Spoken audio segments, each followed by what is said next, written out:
this is the first part of the series where I'm gonna sculpt, mold and apply a flat plate prosthetic. So the flat plate I'm gonna make is to do with a project that I'm working on at the minute, and it involves reptilian textures. So in this first part of the video, I'm gonna show you how I start sculpting the flat plate and what tools I use to add the textures to it. So keep watching. Okay, so I've got my flat board here, and this is what I'm going to use to put the flat plate prosthetic on. So I'm starting with some clay. This is sulfur-free Chavant clay. It's quite waxy to the touch, but it's really great for making flat plate prosthetics. So basically, to start this, I'm going to get pieces of clay about this big, sort of make them into a little sausage and push them onto the board.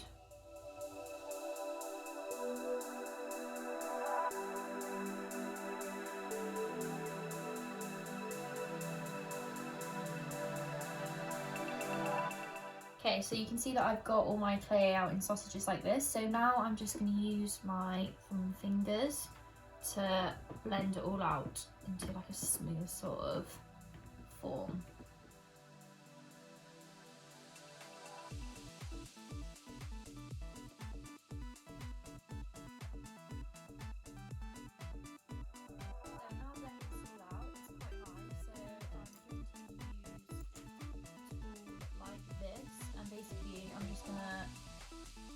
The clay like that. This also flattens your edges. We don't have to worry about them too much at the minute because we can fix those at the end, but I'm just going to drag the clay out and flatten it a bit more.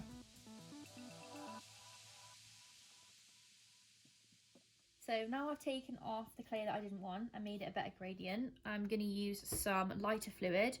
I got this from a pound store. That's usually where you can get it. So yeah, I'm gonna squeeze this into here, and then I'm gonna use a flat brush, dab off a bit of the excess and just run this over my clay. This will make the edges really smooth and your overall sculpt smooth as well. So basically I've gone back in and I'm using this tool again. I wasn't really happy with the form of it, which is fine. If you're not happy with it, you can go back in again. I feel like I wanted more like flown out edges, so I've just gone back in again with this tool, and then I'll go over and smooth it, and you just keep going in and keep changing it until it's the form that you want. Okay, so now we're going to start texturing. So as you can see here, I've got this kind of tool here. And we're just gonna keep the same direction all the way, but don't keep like a formation. So you can go in like this, out a bit, like that. And now we need to go the opposite way. So, like this.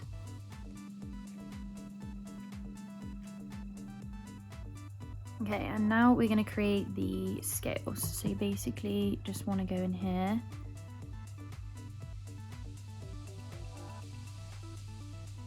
And make circles in the actual shape of the scale that you create with your lines.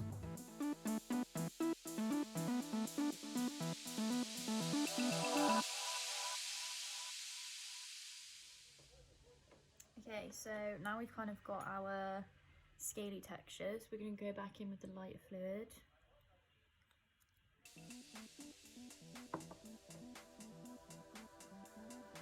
And really gently, like literally really gently, kind of fill in the little gaps, and it will also help to smooth like all this excess here. Okay, so the next step is to powder over it. So you want to get a bit of talc. And then I'm going back in and redefining the circles again. Here I'm grabbing my stipple sponge, and basically we're going to gently brush that over the sculpt just to finish it all off. And this is the finished sculpt. You can go back in and add more texture if you'd like, but this is basically what I've come up with. So stay tuned for the next video where I'm going to mould this. Hope you enjoyed.